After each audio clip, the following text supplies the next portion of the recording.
சமையலம்மா இன்னைக்கு தாங்க இன்னைக்கு புதன்கிழமை ஃப்ரெண்ட்ஸ். புதன்கிழமை நம்ம வீட்டில் என்ன லஞ்சுன்னு பார்த்தலாம் வாங்க ஃப்ரெண்ட்ஸ், வீடியோக்குள்ளே போயிடலாம். எனக்கு கொஞ்சம் உடம்பு சரியில்லை. இந்த 2-3 நாளுமே உடம்பு சரி. தம்பி தான் சமையல் எல்லாமே பண்ணினேன். இன்றைக்கி தான் நான் சமையல் பண்ணியிருக்கிறேன்.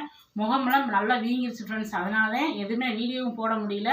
வாங்க இன்றைக்கி நம்ம வீட்டில் என்ன லஞ்சுன்னு பார்த்தலாம். கொஞ்சம் காய்ச்சல் வேறு. இன்றைக்கி வந்து சுட சுட சோறு சாப்பாடு வச்சு காலையில் வந்து தம்பி வந்து அடைக்கி வந்து மாவு பசஞ்சு வச்சுருந்தான். சூப்பராக கோதுமை அடை, சின்ன வெங்காயம், பச்சை மிளகா, ஜீரகம், கொத்தமல்லி, கருவேப்பிலை எல்லாமே இங்கே கோதுமை அடை ஊற்றிட்டான் பாருங்க. சூப்பராக இருக்குது நல்லா. இதுக்கு வந்து நான் என்ன செஞ்சேன்னா கத்திரிக்காய் வந்து கொஞ்சம் பருப்பு போட்டு கத்திரிக்காய் கடைஞ்சிட்டு நல்லாயிருக்கும்.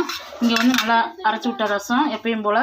இங்கே வந்து தயிர் சாப்பாடு, பாப்பா கொஞ்சம் தயிர் சாப்பாடு ஸ்கூலுக்கு கேட்டாங்க. அதனால் அவ்வளோதான் ஃப்ரெண்ட்ஸ். இன்றைக்கி நம்ம வீட்டில் கொஞ்சம் சிம்பிளாகவே பண்ணிட்டேன். கொஞ்சம் துவையல் மட்டும் அரைக்கணும் எனக்கு. இங்கே அடைக்கு மாவு எப்படி கலந்து வச்சுருக்கான் பாருங்கள், நல்லா இருக்குது.